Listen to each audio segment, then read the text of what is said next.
In your eyes, where is this war-like situation, Israel-Iran, going? To some extent, it's a religious issue. It's about Muslims versus Jews, and they are trying to create this pan-Turan corridor, which will essentially wipe out the nation of Armenia and create a whole Turkic corridor. This Iran thing came up.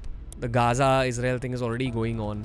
What do you think the mood is like in that nation? Gaza has been sealed off. Palestinians obviously want Israel to cease to exist, but long term there is this deep hatred, which is like a blood hatred. What's been India's stand on both these conflicts? India's borders are likely to change in some way. In which direction, I would not like to talk about it. He said it already. What's happening on a global scale? Europe is in recession. People are worried in Europe that Putin may have expansionist ambitions and would want to take Poland, Hungary. There's a Cold War happening in Africa as well. Drone warfare is now an out-and-out reality. It's gone from being something theoretical 5 years ago to being a reality now. A whole new level of warfare is coming up. People imagine China is the second most powerful nation. They simply are a powerful economy. But look at how many nuclear weapons they have.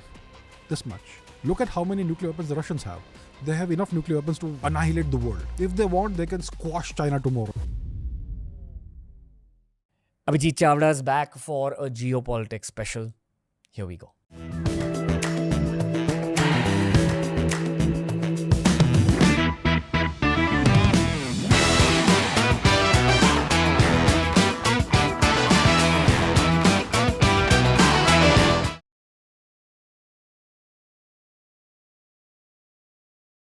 Abhijit Chavda is back. You're the only guest who's been a part of almost all our studios, barring the first ever one. But that's a testament to your knowledge and how many podcasts are buried inside you. Welcome back, sir. Thank you so much. Great to be back. Always great to be back on TRS. No, always great to host you here. This has now become an extension of the conversations we have anyway. Yes. But when it comes to these geopolitical conversations, I think people really enjoy the flavor of this combination that we have. So should we just deep dive straight in?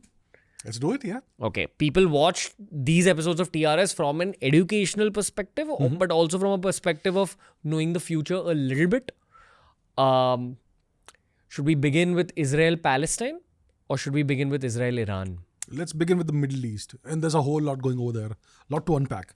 So the current crisis, the Middle East is always in crisis. If you look at the past 70, 80 years of history, the Middle East is always in crisis.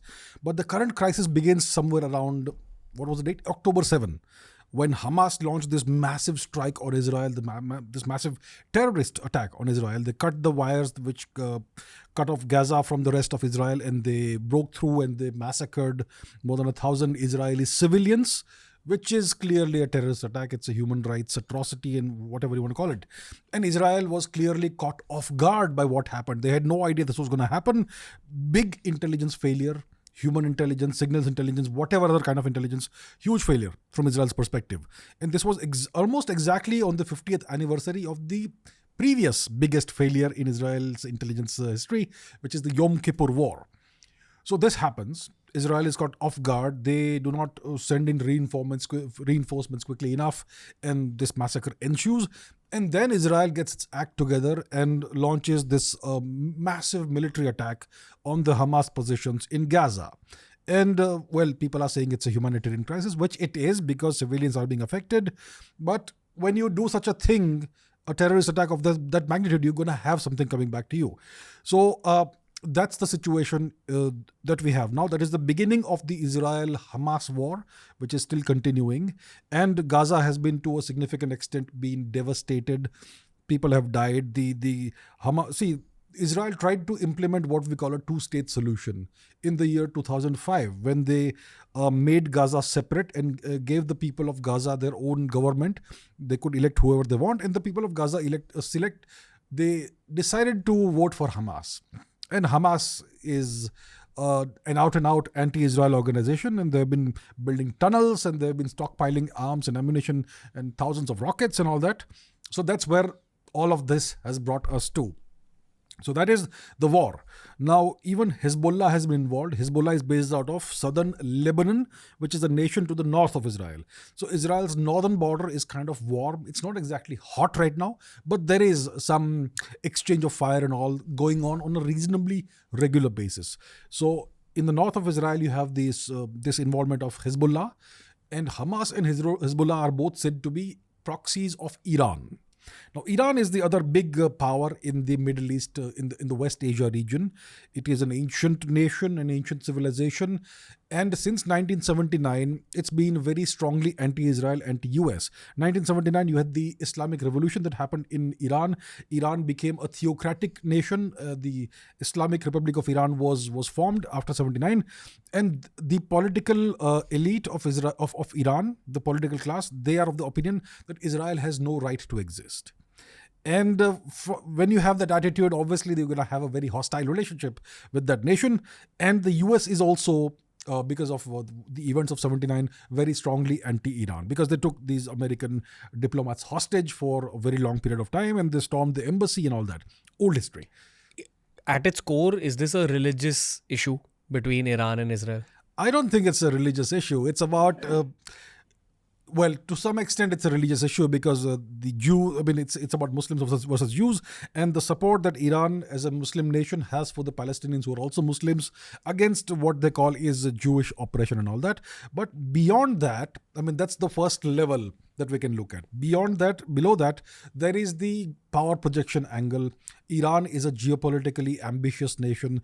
They have these rich reserves of energy which can make that nation very prosperous, but they have been under very strong US sanctions for a very long time, which has devastated the nation to a significant extent. But they still have this memory of being a great empire, the Persian Empire, and they would very much like to have that again. And there are other states or nations in the neighborhood that are kind of anti them. Saudi Arabia has been a US ally for a very long time. The UAE is also a US ally. Iraq used to be a US ally during the time of Saddam Hussein, and there was this proxy war, the Iran-Iraq conflict in the 1980s. So Iran is a nation that feels like it's surrounded by enemies, but they also have these proxies far afield, far beyond their borders. Hezbollah, Hamas, they have the Houthis in Yemen. They have lots of, let's say, proxies once again in the nation of Iraq. Once again, that could be because of the religious angle, because Iraq is more than 50% Shia and so on. So Iran is playing this game. They want to project power beyond their borders. They would like to re-establish maybe the Iranian Empire, the Persian Empire. And they are also in the process of developing a nuclear deterrent. So the Americans and other nations had come to this agreement with Iran.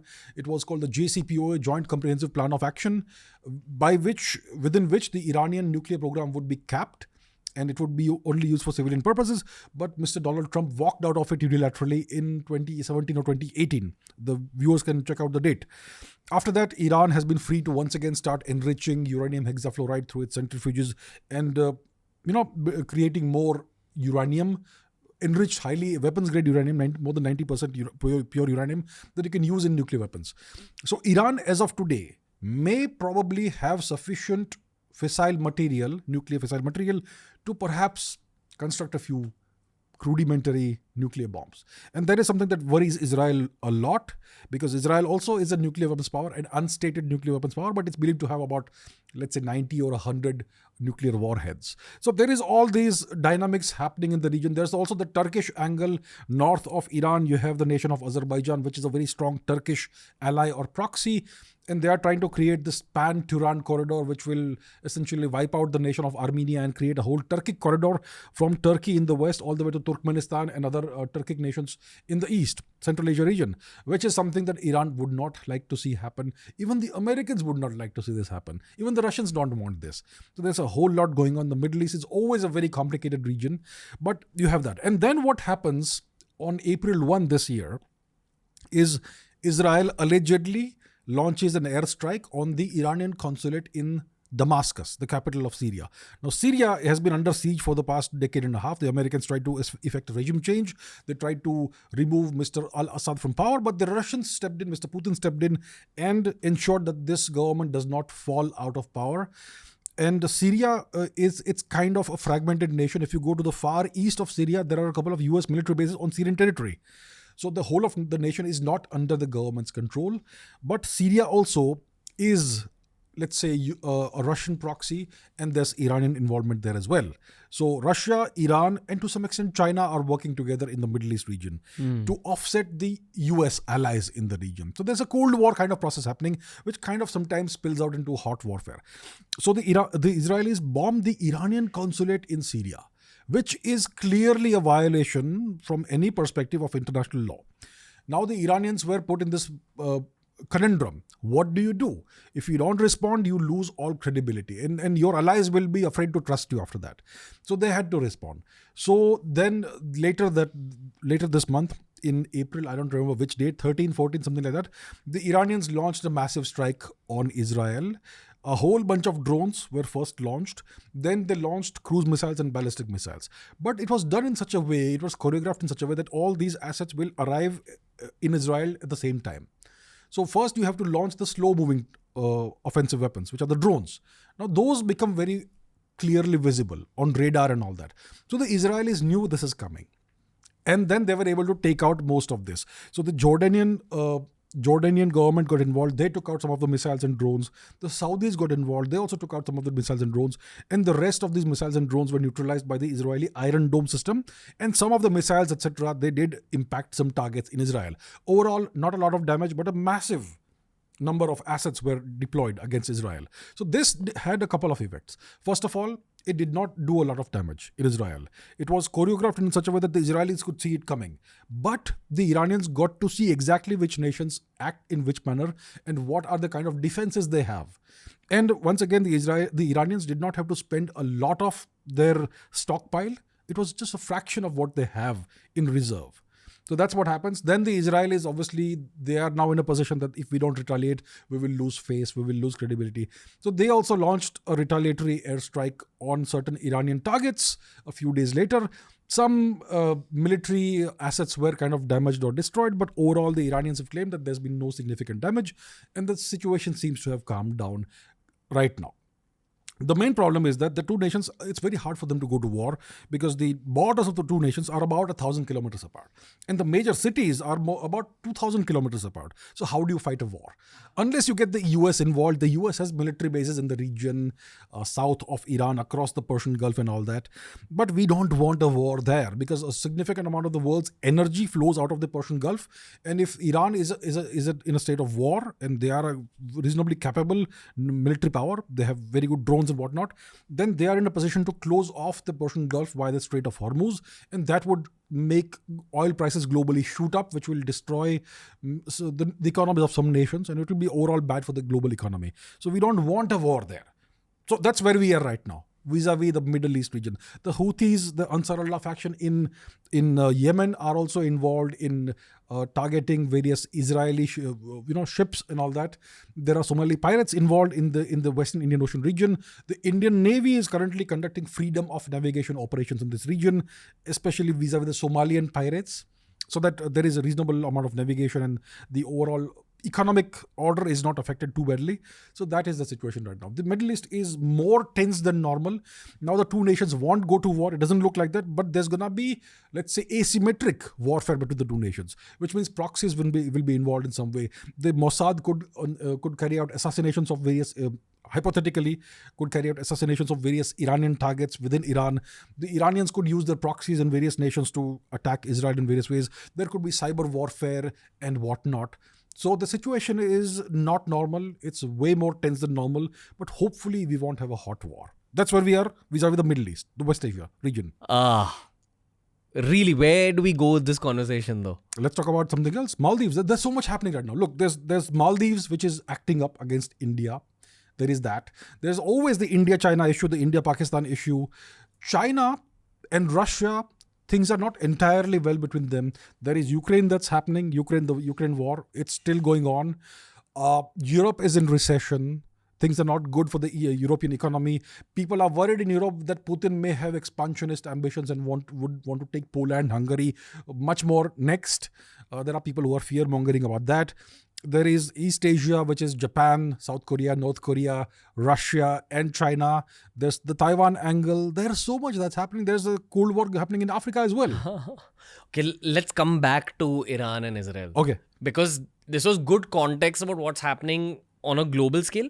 But while you were talking about Iran, you said that they have geopolitical ambitions. Yes. In today's day and age, what does geopolitical ambitions mean other than expansion of land and or expansion of bank accounts?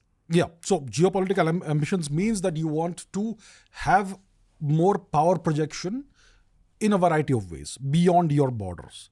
Iran, obviously, I mean, at the end of the day, you want your borders also to change and you want to grab more territory. If you look at historical Persia, it was much greater than what it is today. Where did it spread? The Caucasus region used to be under Persian control.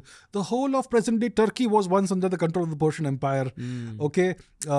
Alexander, once he started expanding eastwards, 2,500, almost 2,300 years ago, he went into Persian-held territory, which is current present-day Turkey. So the Persian Empire extended all the way to Turkey and Central Asia, parts of Central Asia, the Caucasus region. So obviously at some level in your mind, you will feel that these are our lost territories. And at some point in the future, you may harbor hopes of getting those back again.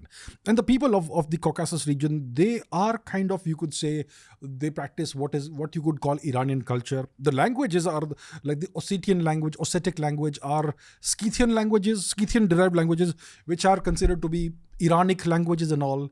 So you have all that there. Akhand Iran. Akhand Iran. Yes, sir. Akhand Iran. Turkey wants Akhand Turkey. There's a whole lot happening in the region, you know? So yeah, so Iran is geopolitically ambitious.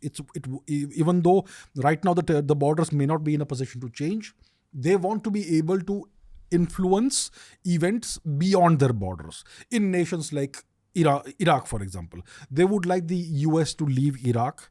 They would like to have a pro-Iran government in Iraq, obviously a Shia regime. They would like to see Saudi influence reduce in the region, American influence reduce in the region, more Iranian influence, which means the entire neighborhood becomes more favorable for Iran. And then let's see how it goes in the future. So that's what I mean by geopolitically ambitious and geopolitically active. I mean, India, look at India, gigantic nation, subcontinent-sized nation, but our neighbors, see how they behave against India. They are all trying to bite back at India, whether it is Nepal who is using the China factor or Maldives who is using the China factor or whatever. In the case of Iran, it's different. Iran has active assets within Iraq, within Yemen, even as far as Gaza, as far as Lebanon, even in Syria. So they are active way beyond their borders, the way we are not. So a much more geopolitically ambitious and active nation compared to a nation like India, which has... In the past 10 years, India has changed, but before that, it was like a soft state. Anybody could come and punch us and we will just turn the other cheek. Iran is not that sort of nation. That's what I mean by geopolitically active and ambitious. Do you think we'll ever see an expansionist India in our lifetimes? In our lifetimes, it may happen. Really? It may happen in our lifetimes. It's possible. I'm obviously asking you this question based on the fact that we've done countless geopolitical episodes together. And the one core learning I've had about geopolitics from you is that geopolitics unfolds over decades. So you can kind of roughly predict what is likely to happen. So two questions. One, I'll come back to this question about India being an expansionist country. Do you see us going in that direction? And two, whatever's happening with Iran, Israel now, did you think that this is what is going to unfold in the Middle East? Like, what was the version of this in your head before this Iran-Israel thing happened? It happened completely unexpectedly. See, I look at probabilities. I don't try to make predictions. So right now, what's the probability of a conflict in this region? I look at it based on the balance of power of various nations. I have constructed what I call, it's not released yet, but by the time this episode comes out, it may be released. It's called the Chavda Index of hard power. So every nation, you can actually construct a hard power score based on a number of factors. So the US, in my index, it's the first Indian index of geopolitical power. Okay, in this index, the US gets about 94 out of whatever score it is. The next most powerful nation is Russia, which is above 50. Then you have China, which is around 15. And then India is fourth at 4.9. So the top four nations are the US, the sole superpower. Second is Russia, which is the near superpower. Third is China, which is like far below Russia, a great power. And you have a regional power like India. So every geographical region, let's say the West Asia region, you know what is the hard power score of each nation. And then it tells you what is the balance of power. And power is a weird thing. It exerts pressure outwards. The larger your hard power score, the more pressure you can exert outside and beyond your borders. It's like a physical force. So in Asia, if you look at the balance of power, you have Russia, the most powerful nation, which is a Eurasian nation. Then you have China, and then you have India, these nations. And there is a whole balance of power based on which nations are competing against whom. So based on that, if you look at West Asia, you have Iraq, which no longer is hard power because the US took it over after the last invasion. And you have two major powers in the West Asia region, which is Israel and Iran. Now, if you look at that, they are reasonably well balanced. So something happened and somebody made a plan that we're going to try to offset or upset the balance of power. And that's how this Hamas war happened. It's not something that I had ever predicted. It is not something I had expected, but it happened and it caught everybody off guard. So it is not something that I had expected would happen.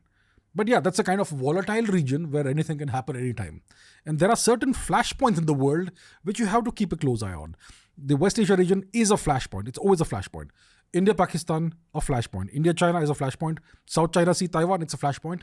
And East Asia, North Korea, South Korea, that's a flashpoint. And you have a flashpoint in Europe as well, the Ukraine conflict and whatever is happening over there. So these are the major flashpoints. I'm sure I have not missed anything out there. So things can go wrong in these places. Somebody miscalculates, somebody does something stupid, or somebody does something unexpected, and you can have a whole chain reaction that comes out of it. So yeah, so I had not expected that the Hamas war will suddenly start October 7. It is something that came out of the blue. When it comes to India's potential future expansionism, I say it could happen within our lifetimes, the next 20 to 30 years or whatever, because power is a force that pushes outwards. And India is a rising power. India is currently a middle power. It is not comparable to China. China is about 3 to 4 times more powerful overall than India. But China's hard power is not rising. It is stagnant and it's going to slowly start shrinking over time because of the impending and ongoing accelerating demographic disaster in China, which is the horrifically low total fertility rate, 1.09. To have a sustainable population at the level it is, you need a TFR, total fertility rate, of 2.1. When you go below that, what happens is that your population not only starts shrinking, the average age, the median age of your population starts rising. China's average age is about 39 right now. By 2050, it will be in the late 40s, 48 or so. By 2100, the average age will be 68, 69 in China. And the population will be half of what it is today. Long-term, China is doomed. Okay, from that perspective, who's going to fight the wars at the borders if the average person is 68, 69 years old? Even in 2050, the average person will be almost 50 years old. Who's going to fight? And China is such a weird nation where I must have said this before, every individual who lives in China, most of them, they have no brothers or sisters, they have no cousins, they have no uncles, they have no aunts. They are the last of a very ancient lineage. And you have a guy like that on the border and you expect him to die, his entire bloodline will die with him. You think they're going to be motivated to fight? Okay, they will obey the orders to go and fight and die if they are told to, but the motivation is going to be less compared to somebody who's defending their homeland like Indians. So yeah, so that's a deal with China. India, on the other hand, is rising. Its hard power is rising, economic power is rising. When your economic power rises and grows, your military power also rises. India's power projection abilities are visible. We are doing freedom of navigation operations in the Indian Ocean region. The Chinese Navy, even though it's so massive, they're building warships like sausages. They are constrained by the 2 island chains. The Americans have ring-fenced the Chinese Navy through these island chains. So China, overall, its power projection and its overall hard power is slowly shrinking now. It's beginning to shrink. It's still going to be a very powerful nation until the 2050s. But overall, it's shrinking. India, on the other hand, is rising. It's growing. The hard power score is rising. Every year it's going to rise to a certain extent, to a certain amount. So once you have that happening, borders change. Borders are never set in stone. And as your hard power index is rising, your score is rising, borders will change and expand outwards, not inwards. So that's why I say that in our lifetime, India's borders are likely to change in some way. And India's overall net area will increase, most likely. In which direction, I would not like to talk about it because it is not nice to say, but it will eventually happen. You said it already. I think those who can understand can understand. Northwest. That's all I'll say. That direction. Where do we... Okay. A bunch of things to unpack. Why did you say 2050s for China? Like that, you're saying that based on the demographic trends. predictions. Yes. Okay, my question is about the two ongoing war-like situations we see. One in Israel and Gaza, and the second one, Ukraine and Russia. Yes. What have we learned about modern-day war from these two situations? Oh, yes, a lot. Because war also evolves. I'm sure there's been a cyber angle, but specifically what? So, yeah, that's a great question. What can we learn about 21st century warfare from the conflicts we have seen thus far in the 2200s? So, I was recently, we spoke off screen that I was rereading stuff about the First and Second World Wars. And you're kind of seeing something similar over here. When the First World War happened, a lot of technologies that had never been used before were all ruled out and used in warfare. We are seeing something similar right now. So let me talk about, first of all, a war that very few people have paid attention to. The first Armenia-Azerbaijan war that happened in, I think, the year 2020. The second Nagorno-Karabakh or Artsakh conflict, 2020. You saw the use for the first time of loitering munitions. These drones that fly around for 2-3 hours and then suddenly go and attack. And these are suicide munitions, which means the drone will kill itself. So it will go and hit a tank. When it comes to tanks are very heavily armored vehicles. The weak spot of any tank is the top. And these drones, they fly around for hours, and when these guys least expect, they will come and drop down like kamikaze bombers on top of the tank. And they take out tanks. And tanks have been taken out in such vast numbers in that conflict, the Armenia-Azerbaijan conflict, and now in the Ukraine conflict as well.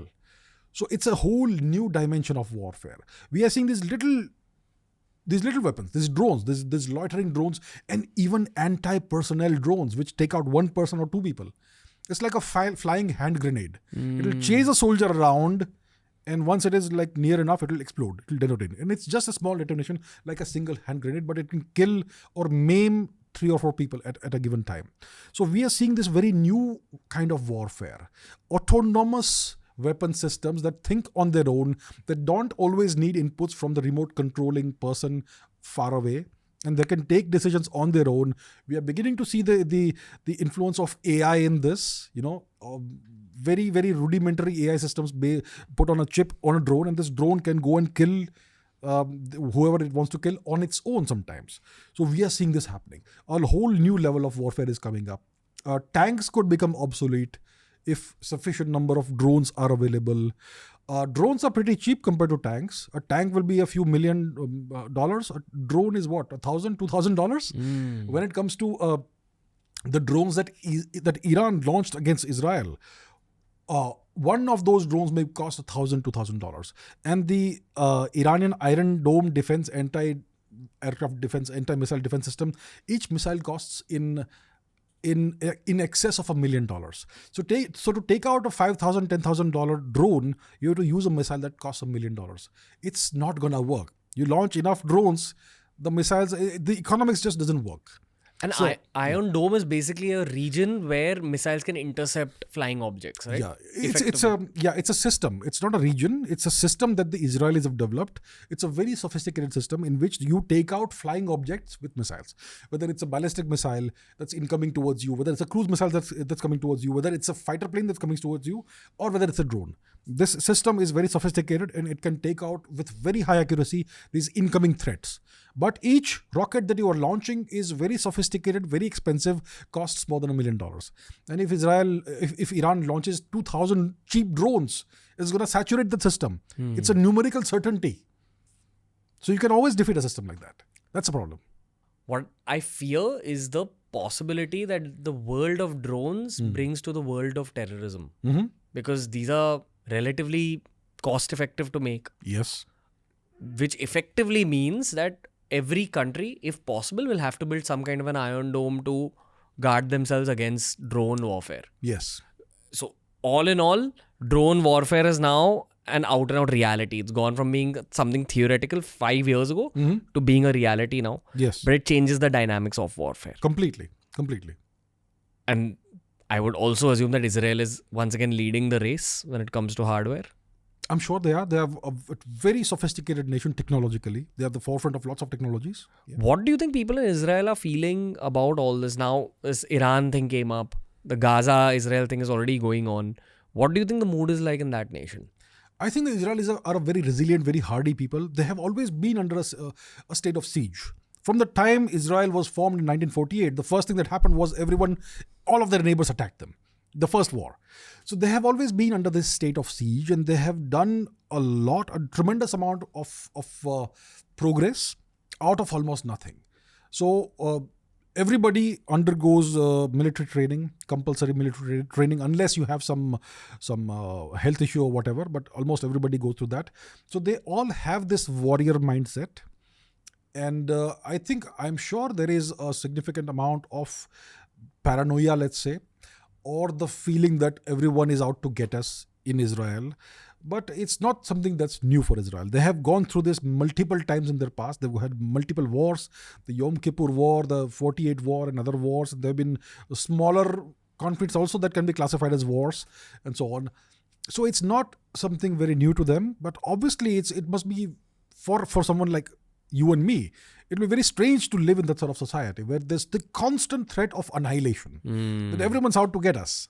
All our neighbors, they don't like us. Right now, they may be behaving themselves, but at the end of the day, all of them want to kill us. So yeah, it's strange. In your eyes, where is this Israel-Iran and or Israel-Palestine thing going? I don't see what the solution is. Look, there have been multiple solutions that have been proposed. A 3-state solution, 2-state solution, whatever. The 2-state solution is Israel gives some territory exclusively for the Palestinians to live in, and you live separately, we live separately, we don't bother with your life, you don't bother with our life, and we go our separate ways. You have your territory, you govern yourself. So that has actually been implemented in 2005 when Gaza became self-governing, and the people of Gaza voted Hamas to power. And we know what happened after that. So the Israelis have tried a 2-state solution. And see what happened. October 7, 2023, a massive terrorist attack. And there are people in Gaza who were crossing the border every day and working in Israel. They had employment in Israel. They were working in various roles in various places. Some of them were working as, gardeners or whatever in various homes, cleaners. And they're the ones who gave intelligence to the terrorists as to what are the vulnerabilities in each of these homes, in each of these kibbutzim and all. So now that is gone. The trust, whatever little trust was there, has been annihilated, destroyed. Those people will never get employment in Israel again. Gaza has been sealed off. So what happens now? I am at a loss as to imagine what the long-term solution to this problem is. I don't know. I mean, the Palestinians obviously want Israel to cease to exist. Iran wants Israel to cease to exist. They say that from the river to the sea, Palestine will be free, which means no Israel. The river that they're talking about is the Jordan River, which is the de facto border between Israel and the nation of Jordan. From there to the Mediterranean Sea, you have the small nation of Israel. From the river to the sea, if Palestine is free, it means there is no Israel left. So that is obviously a call for the erasure of a nation and the genocide of a people. Now, obviously, that is something that no civilized person would want anywhere in the world. So that's not a viable solution. But then the Palestinians said that the Israelis are oppressing us. Well, the Israelis gave them a separate nation essentially in Gaza. And the Israelis were no longer interfering in what was happening in Gaza. But the Palestinians were not okay with that. So I don't know. The Palestinians would like the complete destruction of Israel. The Israelis just want to, they also, they are not entirely all saints themselves. There is the West Bank region in which they have been settling people. Maybe they should not do that. Certainly they should not do that, and so on. So both sides have done something or the other wrong.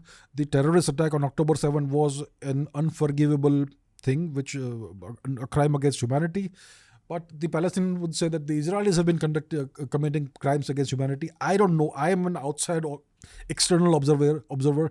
I don't have a horse in that race, but I am not able to see a solution beyond the annihilation of one nation or another, which nobody wants. So yeah, it's a situation, it's a problem that seems to have no solution. Both want the annihilation of the other. Kind of. Both have wanted the annihilation of the other historically as well. But it's never ended. Yeah. So what do you do about this? Could we see an end? the end would not be a very nice end, So I don't know. The only thing I can see which is viable is a continuation of the status quo. Gaza remains sealed off from Israel. No person from Gaza, no Palestinian is allowed into Israel. The West Bank, maybe Israel should completely withdraw, but then there's the question of Jerusalem, which is part of the West Bank and all that. So lots of very, very complicated issues over here that have to be fixed. Gaza can be simply sealed off and they can live their life the way they want. They can receive whatever supplies they want from the sea and that sort of thing. That's one reasonably simple solution. The West Bank is more complicated. Maybe Israel should stop settling people in the West Bank in regions where the Palestinians claim that it's their land. And also, I think both sides can make some efforts to diffuse the situation. But long term, there is this deep hatred, which is like a blood hatred. And I don't know what the solution to that is. You said that basically the way the Iranian missile and drone strike was planned was simply to kind of test waters. It was like putting a foot in a pond and seeing, okay, how does Israel and its allies react to this situation? So you said that Jordan responded by helping Israel and Saudi Arabia. Saudi Arabia. Yeah. What do you have to say about Jordan and Saudi Arabia? Well, it means that these are both US allies, and Israel is the number one US ally in the region. So the Americans, see, when it comes to sovereignty, there are only 4 sovereign nations in the world, the way I see it. The US, China, Russia, and India. The other nations all have compromised sovereignty or pooled sovereignty. When it comes to the West Asia region, Israel, you can say, is a more or less sovereign nation to a large extent. But nations like Jordan, Saudi Arabia, the UAE, they have military bases on their soil, which are American bases. And when you have foreign soldiers, foreign troops on your soil, you're not really a sovereign nation. So these nations, to a large extent, are controlled by the US, and they will do what the Americans tell them to do. So if they are instructed to defend Israel against whatever incoming airstrike or whatever strike, they're going to do it. So that is something the Iranians were able to possibly predict and definitely discover, that the Jordanians and Saudi Arabians will aid Israel despite being Islamic nations, which are kind of, you would imagine, antithetical to the Jewish nation. But there you have it. That's what happened. And the Iranians also did not want to cause a lot of damage. They wanted to placate their public, their citizenry, that look, we took this strong action and we have destroyed so many targets. The Israelis said no, very little was destroyed, but the Iranian government can claim that we launched X number of assets and destroyed Y amount of assets on Israeli territory. So it was at the same time designed to impress their own domestic public, to demonstrate the Iranian capabilities to the rest of the world, especially to Israel and to the US, and also cause as little damage as possible in Israel. And the Israelis responded in a very similar manner. They wanted to demonstrate that we can launch strikes directly on Iranian soil from outside of Iran, but they also calibrated the strike in such a way that it doesn't cause too much damage. So they were both trying to diffuse the situation while saving face and not losing credibility. Marketing gimmicks. You could say. Geopolitical marketing gimmicks. You could say that. Okay. Do you want to move on to Russia-Ukraine? Because this seems like a situation that's almost over. Is it unfolding? It is still unfolding, and it's a very dangerous flashpoint actually. So what's happening? Let's talk about that. So what's happening in Ukraine? There's not been much news coming out of Ukraine for quite a while. Here is the current situation. Russia is in control of about between a fifth and a quarter of the nation of Ukraine. Okay, it's a fluid situation. The lines on the front lines are changing here and there, but overall Russia has taken control of roughly a fifth to a fourth of the nation of Ukraine. Their forces are in the ascendancy. It's what's called the classic long war situation, long war scenario, in which both sides have said they are there and they know it is going to go on as long as it takes. The Russians are very patient. They have the Ukrainian armed forces have been devastated. They have essentially lost much of their young men. Then they had to resort to pressing middle-aged guys, 50-year-old, 55-year-old guys into battle. And then they have been forced to even press pregnant women into battle. That's been caught on camera. such ladies surrendering to the Russians and that sort of thing. So Ukraine has been demographically devastated. The flower of youth has been destroyed, especially the men. That's where Ukraine is. So Ukraine is merely a proxy conflict. Ukraine is the cannon fodder that the West is using to hopefully try, from their perspective, to weaken Russia. It's not worked. Russia has gotten better as time has progressed, as they always do in historical conflict. Initially, they don't do very well. But then over time, they get better and better and better. The 1940s is a classic example of that. Initially, they were devastated by Operation Barbarossa, but then they started pushing back and they pushed all the way back to Berlin. So right now, Putin wants to wait this out. Okay, that's become very clear. If they want, they can flatten Ukraine tomorrow. They have enough firepower, air power and all that to completely flatten Ukraine tomorrow, but they don't want to do that. So eventually what's going to happen in Ukraine is going to be partitioned. Possibly along the Dnieper River, which flows through Kiev, or in whatever other way. Whenever it ends, this conflict, it may either be a frozen conflict or a negotiated settlement to the conflict, but it's going to end on Russia's terms. Now, here's the danger in Ukraine. Somebody gets the genius idea of putting NATO boots on the ground in Ukraine. That's going to be a provocation that the Russians will not ignore, because Ukraine has been their red line. The Ukraine conflict started because NATO was pushing eastwards all the way inexorably towards Russia. And then Russia was faced with the prospect of having NATO forces and NATO nuclear weapons right on their border. And that's why the Ukraine conflict had to be triggered off by Putin. Starts with the Crimea conflict, Crimea war in 2014 was it? And then what happened in 2022.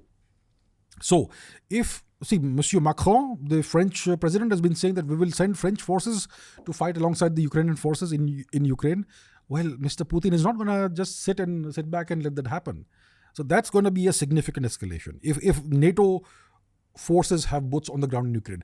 Right now, it looks like they're already sending military personnel as so-called military advisors in Ukraine. So not in an official formal combat capability, but as advisors. That's how the Vietnam War started.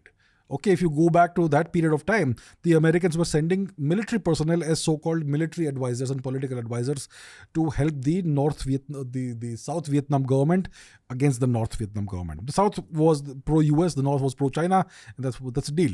That's how the whole thing started. They seem to be doing something similar right now in Ukraine. So the next stage of escalation it's no longer Russia versus Ukraine, it's now Russia versus NATO. Now that again is not yet as bad a situation as you can imagine, because NATO is under NATO control, NATO command. It's not under US command. But if even that escalates further and you have Russia versus the US, well, now we are talking about World War III. What is World War III? People talk about World War III every day. From my perspective, World War III is when the top two powers come directly there is a direct confrontation between the top two powers, which is the US and Russia. People imagine China is the second most powerful nation. They simply are a powerful economy. But look at how many nuclear weapons they have. This much. Look at how many nuclear weapons the Russians have. They have enough nuclear weapons to annihilate the world. They have the world's largest nuclear arsenal. The Americans come second. So Russia is a very powerful defensive power. If they want, they can squash China tomorrow if they want. They have that sort of firepower. The Chinese are nothing compared to Russia. Russia is far ahead of China in terms of hard power. So from my perspective, World War III means the US and Russia fight directly. And we don't want that to happen. And Ukraine is the one flashpoint in the world where you could have that happen.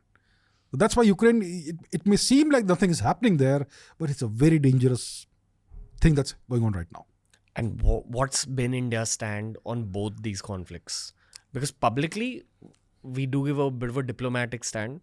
I'm also asking you the one layer deep geopolitical angle. Give both the public and the layer deep version. Okay, so the public viewpoint and perspective and stand of India is that war is bad. This is not the time for war. Mr. Modi has been saying that since 2022, I believe. Even when the last time Mr. Putin came to India for the India-Russia annual summit, Mr. Modi said in public that this is not a time for war. So India's stand has been consistent in this matter, public stand, that any conflict that's going on right now, there needs to be a diplomatic solution to that. Please stop fighting. Go and sit across the table and negotiate a reasonable settlement, which is, both can accept that. So that applies to Israel versus Hamas. It also applies to Russia versus NATO in Ukraine. And maybe Mr. Zelensky and Mr. Putin or their intermediaries can come together, and maybe the NATO, whatever, and work it out, talk it out, find a diplomatic solution. That has been India's official and consistently official position.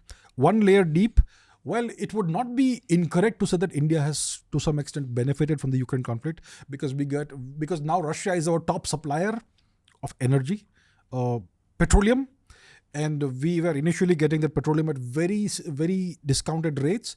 Even now we are getting favorable rates, not above the overall global thing. So and this conflict, the Ukraine conflict, has actually brought India higher in stature, because India is playing a significant role geopolitically, not just as a mediator, but also as a nation that Russia and the US are both wooing. So the Russians need India as a powerful, large nation like India. If India is friendly with Russia and maintains diplomatic relations and does not go along with the US sanctions on Russia, that's a significant pressure release valve for Russia. And India buying so much Russian oil also makes sure that Russia doesn't have to go entirely in the Chinese lap and become a Chinese vassal or Chinese puppet. So India is very important from Russia from that perspective. And China is the only major threat from Russia, apart from the US, because of the large shared border. So if India gets more powerful, then it's also good for Russia from that perspective. So India is now playing a very central role in geopolitics because of all these things. The Americans want India on their side, at least vis-a-vis China, if not vis-a-vis Russia. The Chinese are worried about India's rise and India becoming more and more pally with the US. So overall, these conflicts have actually brought more attention on India, and they have helped India rise to a significant top 4 position globally from the geopolitics perspective. And obviously, because of the rise of China and the threat of China, lots of nations have this China plus one policy, which means that, okay, we are manufacturing most of our stuff in China, but we need to have a plus one nation. And that nation, the only nation that can serve that role, is India. So you're going to have semiconductor chips manufactured in India. We're going to have all kinds of other stuff manufactured in India. India is the number one destination globally now for FDIs, foreign direct investment. So India is going to rise as a manufacturing power as long as we play our cards well. So India has benefited from the Ukraine conflict. Whether people realize it or not, it's not like we wanted to benefit from it, but when something happens, you've got to make the best of the cards you are dealt, and India has done that really well. When it comes to the Gaza conflict, it doesn't hurt India, it doesn't benefit India. It can hurt more than benefit India. Because if the conflict, there's a big conflagration in the West Asia region, then our near abroad region gets destabilized. It could affect the goods and whatever else is flowing into India. India, whether we know it or not, depends on the sea a lot. We have this gigantic seaboard, and we are a maritime nation. So much of our imports, especially oil, energy, all that, come in from the sea, and we don't want a disruption of all these supply chains. So if the West Asia region becomes really destabilized, it could actually hurt India. So that is our perspective on West Asia. From the Ukraine perspective, we have actually kind of benefited. That's the one level deep answer. If we see a conflict scaling up in the Gulf, if this Israel-Iran thing actually scales up, first of all, do you think it will? I hope not. It doesn't look like it will. It doesn't look right now that it will. Could any other conflict scale up? Yeah, so the answer to the question is, which are the most powerful nations in this region? You have Israel, the most powerful nation, despite being so small. Number 2 is, let's say, Iran. Number 3 is Saudi Arabia. And then there's always the specter of Turkey. Okay, the shadow of Turkey is always there. But Turkey is not that powerful a nation, but extremely ambitious. Mr. Erdogan would like to revive the Ottoman Empire. Yeah, he would like to do that. He would like to do that going eastwards this time instead of going westwards. The Ottoman Empire expanded westwards into Europe. The neo-Ottoman Empire of Mr. Erdogan's dreams would like to expand eastwards and reconnect with the Turkic nations of Central Asia, the various stans. Uzbekistan, not Tajikistan, apart from Tajikistan, all the other nations are Turkic nations. Tajikistan is an Indo-Iranian nation, or they would say Iranic nation. So the Turks would like to reconnect all of this and wipe out Armenia from existence. So I think overall, if a major conflict erupts, potentially in the Middle East, it will definitely involve Israel. The Saudis don't want to fight Israel. The Saudis want peace with Israel. The Saudis want to focus on economic growth beyond petroleum. Okay, the UAE also wants peace in the region. They don't want war. They want growth and development, and they want their economy to rise further. So the Saudis and the UAE, they are so friendly with India for these reasons, because India is a benign power. It's a non-threatening power, and India is such a economy with such a huge potential that the Saudis and the UAE, the Emiratis can work with India in mutually beneficial ways, and both economies can rise. And we have the IMEC, the India, Middle East, Europe Trade Corridor, which was supposed to connect India with Greece and Europe via the Middle East region, and the Saudis and the Emiratis were supposed to be involved. But the Gaza conflict has kind of postponed the construction of this thing. So if a major conflict erupts, it's going to definitely involve Israel. The Saudis would not want to fight Israel. The Emiratis would not want to fight Israel. The Egyptians also would not want to fight Israel, because they're in no position to fight Israel because their economy is not doing well. So who's left? It's either Iran or Turkey. So that's what could happen if something does happen in the Middle East. It's either Israel, Iran, Israel, Turkey, or some combination of these factors. Okay. Or maybe the US does something stupid in the region, because the US has a lot of control in the region. They have lots of military bases in the region. They wanted to take down the Syrian government. This has not happened because of Mr. Putin. And they have a very old grudge to settle with Iran as well. So the Americans, if they do something very bright in the region, that could set off something. But hopefully it doesn't. Is one able to predict America's moves, geopolitically speaking, post-World War II?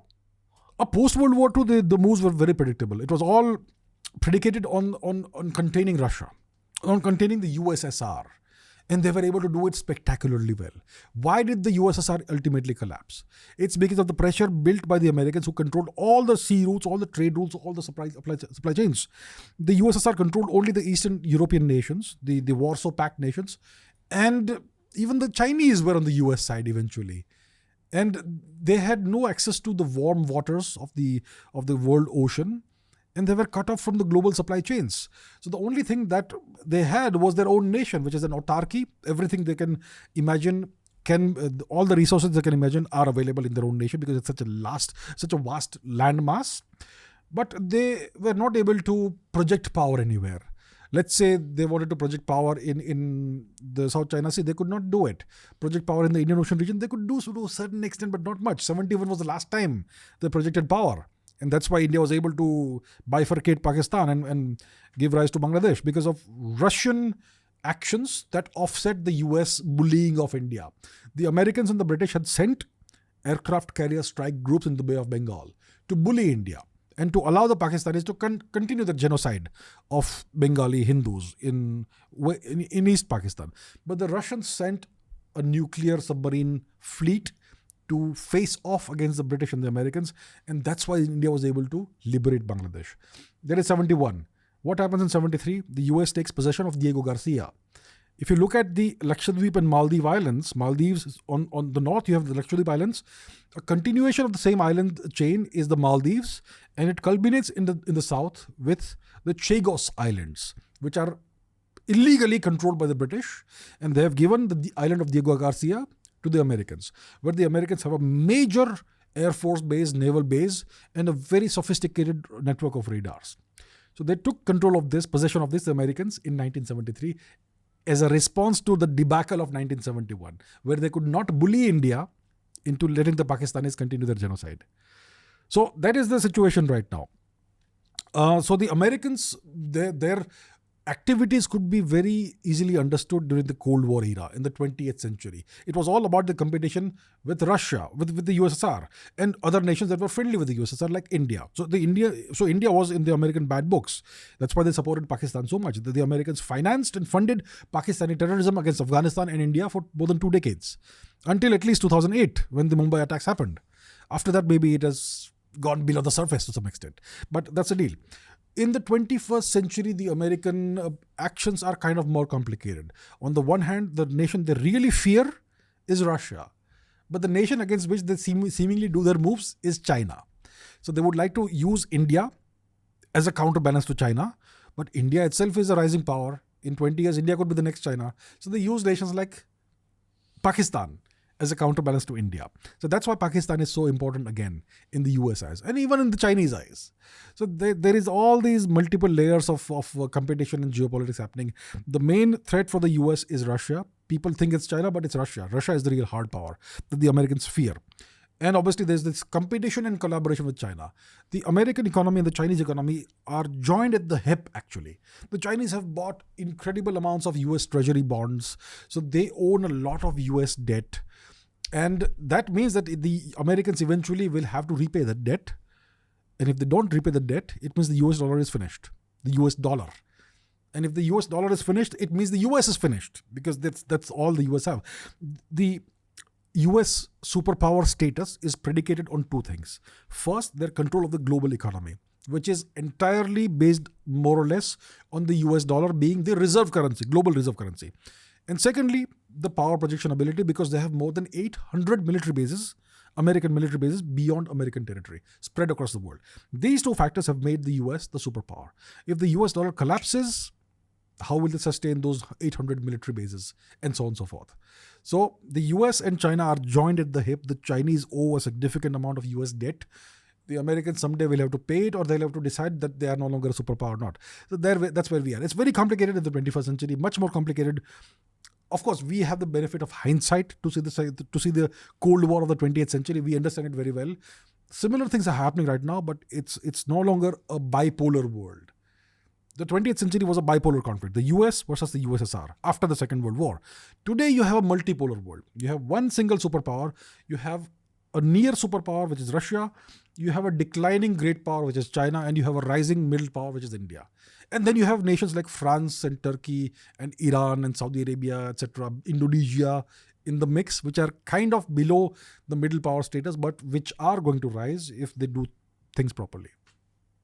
Almost at the end of this pacey geopolitical podcast, sir. But is there anything else you'd like to cover about just what's happening in the world right now? Because we're doing a podcast like this every 3 months now. Mm-hmm. So Myanmar, is that something you'd want to talk about? Myanmar is a conflict no one talks about. And it's a very important conflict. And it's something that affects India directly. And it affects India very badly. So yeah, let's talk on Myanmar. Myanmar is Burma. It used to be a part of the British Raj. It's a nation that's culturally very close to India. They are Buddhists. They were Hindus in the past. These nations, Myanmar, Thailand, Indonesia, all were part of extended India, which some would call Akhand Bharat. Very, very Indian in culture. But of course, ethnically, very, very diverse. So Myanmar, in 1935, they voted, the government of Myanmar, which was a puppet government of the British, in 1935 they voted to remain a part of British India. But the British forcibly cut Myanmar off from India. So Burma wanted to be part of India. They wanted to continue being a part of India. But the British cut that off. Now, today, you have a military government in Burma. It's been in power essentially since the 1940s, when the British left the place. And it is not in control of the whole country. Myanmar, in the northern parts of Myanmar, you have all these different ethnic groups that are non-Burmese ethnic groups. They don't speak the Burmese language. They don't practice Burmese culture. Some of these ethnic groups, like the Kukis, who are called the Kukis, they are converted to Christianity in recent times, past 100 or so years. They speak a language that is native to Yunnan in China. And they are essentially outsiders who now control Burmese territory, and they're fighting the Burmese government. So there is a civil war kind of situation happening there. And that is spilling over into India. So the state that everyone talks about because of what happened in the past year is Manipur. Manipur, the situation, it's a geopolitical situation which people seem to think is a law and order issue. In the 1980s and 90s, the Americans used to say Jammu and Kashmir is an Indian law and order issue. You people are not able to maintain law and order. And that's why you have this thing happening. When they were funneling Pakistani terrorists and arms and ammunition and weapons and money into Jammu and Kashmir to undermine the Indian government's control over its own territory. The Americans were doing that. Right now, It looks like Manipur is a law and order issue. It's again a geopolitical issue. And it's these terrorists, these outsiders, these infiltrators who are being funneled into India, into Manipur, from across the border in Burma, where the Burmese government has lost control. And you have the presence of various Western missionaries and various other things, and Chinese arms and ammunition and weapons coming in. So there is a drug angle, there is a poppy angle. The entire funding comes from selling drugs. Much of that was happening in Manipur as well until the government cracked down on it. Some of it may still be happening. And all the weapons that are coming in from China, arms, ammunition, because China, the Chinese border, the Yunnan border is about 100 kilometers, 200 kilometers away. It's not really far. It's very wooded and hilly region. And all these weird, disparate ethnic groups live here. And Manipur lost control of its destiny in the early 19th century when the Burmese conquered Manipur, the actual Burmese kingdom. The Burmese Empire conquered Manipur. It was the 7 years of devastation of Manipur, in which Manipur had to face lots of atrocities. When the Burmese left, the king of Manipur had to bring in the British as the guarantor of security. And once the British enter the region, the scene, they mess everything up. So Manipur lost sovereignty. The British they forced the king of Manipur to have a British political officer in the court. And then they were forced to start bringing in these outsiders into Manipuri territory and settling there, who are the Cookies. But around 1900, less than 1% of the population of Manipur was Cookies. Today, Manipur is overwhelmed with Cookies. And even after 1947, after 1949, when Manipur becomes part of India, the Indian government continued the same British policies of bringing in foreigners, these Burmese origin, the people who are on the other side of the border into Manipur as refugees. I don't know for what reason. And what has now happened is that the southern portion of Manipur, more than 50% of the territory, is now under the control of these outsiders, these infiltrators. Okay? And over the past 10 years, thousands of new villages are visible in satellite images. And maybe 1 million or so people must have infiltrated into India from across the border. Now, is it the government's fault? No, it is the fault of previous governments who did not ever fence the border. And there was this open border regime that India and Burma had signed, that the border will remain open and people will have the right to move across the border for a certain amount of time and a certain amount of kilometers. So because of that, these people have been able to infiltrate close to 1 million people into India. And the native Manipuris, the people who speak the Manipuri language, which has been around for 2,000 years and who have always ruled Manipur, they now occupy less than 7% of their ancestral territories. So that's the deal. That's what's happened in Manipur. The so-called Cookies, they have ethnically cleansed out the Nagas, the Meiteis of Manipur, and they are still pouring in across the border from Burma. The government of Burma has lost control. There is a civil war kind of situation, and there is the involvement of Western missionaries very strongly in the anti-Burmese government efforts. And there is the involvement of China as well. China also would like to take advantage of the situation. And who is suffering? The people of Burma are suffering, and the people of India, especially Manipur, are suffering. So what is the solution to this? The solution is very simple. All the outsiders, all the foreigners have to be sent back, repatriated, either to Burma or to Yunnan or wherever else, not in India. And the native Indians have to be given their lands back. But that is easier said than done. Because what about the records, the census records? Everybody has Aadhaar cards. Once you have an Aadhaar card, you have an election card. And these so-called Cookie people, they are classified as scheduled tribes. So they get preferential treatment. They become IAS officers, IFS officers. Not IFS, even IFS, I'm sure. So they get, and the native Meitei people of Manipur, they are general category. So what do they get? They get nothing. They don't get any good jobs or anything. These people get free, all kinds of benefits, reservation benefits, and they also get high-ranking positions in the government of India. So that is the situation right now, and it is all happening because of the instability in Burma across the border. Once again, there's the golden triangle angle, which is the drugs angle. Burma, Thailand, and Cambodia. These regions have historically been the golden triangle where all these narcotics come from, because poppy, opium, and various other plants are grown there, which are then processed and refined through chemical processes into heroin, cocaine, and whatnot. Mainly heroin and heroin derivative substances. And that has devastated the northeast of India in the 1970s and 80s also. And we are seeing, for some time, Manipur was doing well. And then this whole problem erupted in May last year. So it is not a law and order issue. It's a geopolitical issue. It is a continuation of efforts from outside of India, from the west of India, far west, let's say, to keep on applying the pain and pressure on India so that India doesn't have the chance to have, unbroken growth. There'll always be pressure points applied on India. That's the deal right now. Because where there's chaos, there'll be economic fueling. Yeah. That's effectively the geopolitical logic, that money will be fueled in that direction. And therefore it affects the money that would have been reinvested in a nation's growth. Yes, you could have had a growth over here. You could have economies and businesses and commercial activities that could have erupted, that could have grown very smoothly in the far east of India, in Manipur and other places. But now you have this strife. And all that money has to be used in just maintaining some kind of law and order. And there's daily terrorist attacks on civilians and on government forces. Just a couple of days ago, some CRPF people were killed by the outsiders, by the foreigners, refugees, so-called, and so on. So this is a situation that's going on. Eventually, it will take maybe 20, 30 years to have some kind of solution to this problem. It is not something we will be able to solve next week or next month or next year. It's a demographic issue. About 1 million outsiders have come and settled down and squatted in Indian territory because of the actions of the previous governments of the past 50, 70 years who kept the border open. Now we are going to fence the border. It's going to take at least 10 years. It is extremely wooded and hilly, this area. And then you'll have to man the border just the way we man the India-Pakistan border. It's going to take a long time to do this. By the time, I don't know how many more foreigners will infiltrate into India. Big problem for India. Another use case for drones. Maybe. But when you have thick forest cover, even drones may not be that useful. But yeah, some use for sure. Yeah, big problem right now. And no immediate solution. Yeah. Again, I think the core aspects that we wanted to convey to the audience have now been conveyed. It's a bit of a geopolitical update. This year seems like it's going to be much more than what we call a flashpoint.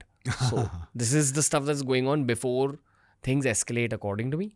I don't know if that's a too cinematic a thing to say or not, but that's what I feel. Is there any signing off note you have from a geopolitical perspective? Yeah, this is a pivotal year geopolitically. Elections in some of the most important nations in the world. The Indian general elections are going on right now as we speak. Sometime in June, we will know who's the next Prime Minister, whether Mr. Modi continues or whether there is some very unexpected change. So I will not tell the people whom to vote for, but there you have it. So that's India. And then there's the US elections, which are going to happen in November this year. And the results will be out pretty soon. So that's also a very important election. Russia already happened. Pakistan, the fake elections happened and Mr. Sharif came to power, and Indonesia and so on. And the Maldives also happened. Elections happened. And it was a landslide victory for Mr. Muizu, who is anti-India. So it's a pivotal year, a year of elections. Things could change globally. But yeah, the temperature geopolitically over time is rising. And that's not good for the stability of the world and for the economic order. But that's where we are. We are living in interesting times. And the Chinese have this saying, may you live in interesting times, as a curse. So maybe we are living in a cursed time.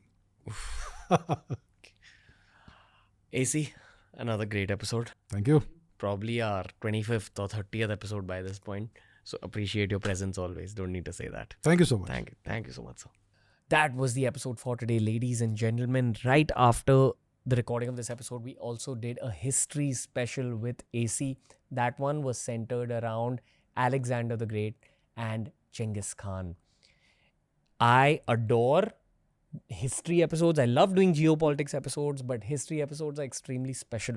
So when it comes to AC, the one thing I'd like for you guys to tell us is what other aspects of history would you like to learn with the great man. Abhijit Chavda has completed yet another shoot with us. There's another episode that's coming your way. But for now, both AC and RA will be back on TRS very, very, very soon. Lots of love. Thank you for your support.